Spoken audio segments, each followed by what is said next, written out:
শুভ সকাল বন্ধুরা, কেমন আছো তোমরা? আশা করছি তোমরা সকলেই খুব ভালো আছো আর আমরাও ভালো আছি। আর আজকে হলো সোমবার।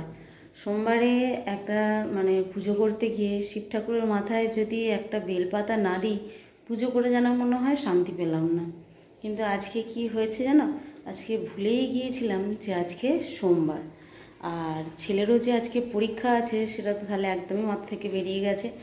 কদিন সেই লাস্ট মঙ্গলবার না বুধবার ওর পরীক্ষা ছিল, তারপরে এতদিন ছুটিই ছিল। তারপরে ছেলে বললো মা সোমবার পরীক্ষা আছে। আর আমি প্রায় বেমালুম ভুলে গেছি যে আজকে সোমবার। কালকে ছেলেদের বিরিয়ানি করতে গিয়ে, আমার রান্নাবান্না করতে গিয়ে, সমস্তটা হাবিজাবি করতে গিয়ে ভুলেই গিয়েছিলাম যে রবিবার কালকে শেষ হয়ে গেছে। আমি খালি ভাবছি আজকে রবিবার, তাই ছেলেগুলোকেও আর ঘুমাচ্ছিল ডাকিনি আমি, যাকে আজকে রবিবার ঘুমাক একটুখানি। ও বাবা, যেই 10 মিনিট দেরি হয়ে গেছে আমার ছেলে উঠে আমাকে বলছে তুমি এখন আমাকে ডাকুনি, আজকে আমার পরীক্ষা, ভাইয়ের কম্পিউটার আছে। আমি একদম মাথা থেকে বেরিয়ে গেছে যে আজকে সোমবার। যে আমি একদম বুঝতে পারিনি রে বাবু, আমি খালি ভাবছি আজকে রবিবার। আর তাড়াহুড়ো করে ফুলটাও নিয়ে আসতে পারলো না ছেলেটা, আর সেরকমভাবে পুজোটাও ওরকম হয়েছে আর কি। তো সেরকমভাবেই দিনটা শুরু হয়েছে। আর এখন এই যে ভাতের জলও চাপিয়ে দিয়েছি, আর এখানে বাজার নিয়ে এসে কর্তামশাই ছড়িয়ে ছিটিয়ে দিয়ে ব্যাগ নিয়ে আবার চলে গেছে। বলছে তুমি এখানে সব রইলো। আর কর্তামশাইও বেরিয়ে গেছে, 2 ছেলেও বেরিয়ে গেছে। সত্যি কথা, এরকমভাবে যে ভুলে যাবো একদম বুঝতেই পারিনি। আগে ভগবানদের কাছে, আগে নয়, আমি পুরোহিতদের মুখে শুনেছি যে ভগবানের হিসাবে নাকি বছরে একটা বছর কাটলে তবে একটা দিন তাদের কাছে শেষ হয়। আর আমাদের কাছে দেখো, মনে হচ্ছে 24 ঘন্টায় নয় গো, 18-19 ঘন্টায় মনে হয় দিনটা শেষ হয়ে যাচ্ছে। বোঝাও যাচ্ছে না, ঘড়ির কাজ সেই মানদাতা আমল থেকে করেই যাচ্ছে। আর 12টার নিচেও তো আর কোনো সংখ্যা নেই, আর 12টার পরেও কোনো সংখ্যা নেই। ওর বেমালুম সময় কাটাচ্ছে। ওকে সেই কানার কিবা দিন কিবা রাত, ব্যাটারি লাগাও ওর মতো করে। 12টা থেকে আবার 1টা থেকে শুরু করবে, আবার 12টায় গিয়ে শেষ করবে, আবার 1টা থেকে শুরু করবে। ওকে তো দোষ দিয়ে লাভ নেই। আমাদের জীবন থেকে হুড়ুর করে টাইমগুলো কেটে বেরিয়ে যাচ্ছে। ভগবান বলছে পৃথিবীতে এত অত্যাচার, এত কিছু হচ্ছে, তাড়াতাড়ি করে সব পাঠ শেষ করে চলে হয় সব। উনিও আর চালাতে পারছেন না। 2-10 জনের হয় হিসেব চালাতে পারে, এত কোটি কোটি মানুষের হিসেব কি করে? ভগবানও হিমশিম খেয়ে যাচ্ছে। তো কি করা যাবে? বেলা সত্যিই কথা, দিনগুলো যেন এই রবিবার সেদিনকে গেল, আবার এক্ষুনি রবিবার চলেও গেল। ভাবা যায় সময়গুলো যে কি করে তাড়াতাড়ি কেটে যাচ্ছে, একদম ভালো লাগে না। তো চলো এখন এগুলোতে এবারে ঝাঁপ দিই। আর কালকে বিরিয়ানি খেতে গিয়ে কী হয়েছে জানো? ছেলেরা বিরিয়ানি খেয়েছে আর আমাদের তো আমাদের মতো ভাত করেছি, চালের আন্দাজটাও ঠিক বুঝতে পারিনি। এখনও যা জল ঢালা ভাত রয়ে গেছে, আর এখন আমি একটু টিফিনে খাবো, আর দুপুরেও মনে হচ্ছে আমাকে জল ঢালা ভাতটাই খেতে হবে।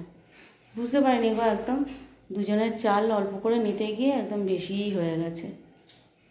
তো কী করা যাবে আর, এই বর্ষার ওয়েদারেই জল ঢালা ভাত খেতে হবে। চলো একটু পান্তা ভাত খেয়ে নিয়ে আর এই যুদ্ধে নেমে পড়বো। এখন এই যে কেটে নিলাম একটু আলু আর বেগুন, পেঁয়াজ, কাঁচা লঙ্কা দিয়ে হবে এই বরবটির তরকারি। সাথে এই যে কচু কেটে নিয়েছি, আর চিংড়ি মাছ আজকে ছিল না, 2টো ইলিশ মাছের মাথা ছিল, ওইটা দিয়েই বানাবো অল্প করে তরকারি। আর এদিকে ডাল হয়ে গেছে, আর একটু কাঁকরোল ছিল ভাজা করেছি, আর কালকে ছেলেদের একটু চিকেন আছে। এই তরকারিটা হয়ে গেলে কটা ডিম ভাজা করে নেবো, ব্যাস দুপুরটা হয়ে যাবে। এবেলা আর মাছ টাছ কিছু করবো না। সমস্যায় বলছিল ডিমের তরকারি বানাচ্ছি, কিন্তু ডিমের তরকারি আমি যে বলি আমার ভালো লাগে না, তাই জন্যই এরকম একটা তরকারি করছি। আর ডিমটা একটুখানি পেঁয়াজ কাঁচা লঙ্কা দিয়ে হোক কি শুধু হোক একটু ভাজবো, তবু একটু টেস্ট লাগে ভাজা ডিম। তরকারির ডিমে যেন একদমই টেস্ট পাওয়া যায় না। ওই জন্য ডাল করে নিয়েছি আর এই তরকারিটা ব্যাস। লাস্টে খাবার সময় ভাবছি ডিমটা ভাজবো, এখন ভাজলে বিচ্ছিরি খেতে হয়ে যাবে, খাবার সময় ভাজবো। আর এখানে তো আমাদের এখানে আজকে বারবার বৃষ্টি হচ্ছে, কালকে রাত্রিরেও বৃষ্টি হয়েছে আর আজকে সকালেও বৃষ্টি হয়েছে। সকাল থেকে বারবার হয়েই যাচ্ছে বৃষ্টি, আজকে একদম থামেনি ধরতে গেলে, একটু কমছে আর বাড়ছে, কমছে আর বাড়ছে, এরকম হচ্ছে। তাই জন্য দেখো রোজ এই লাইট জ্বেলে রান্না করতে হয়।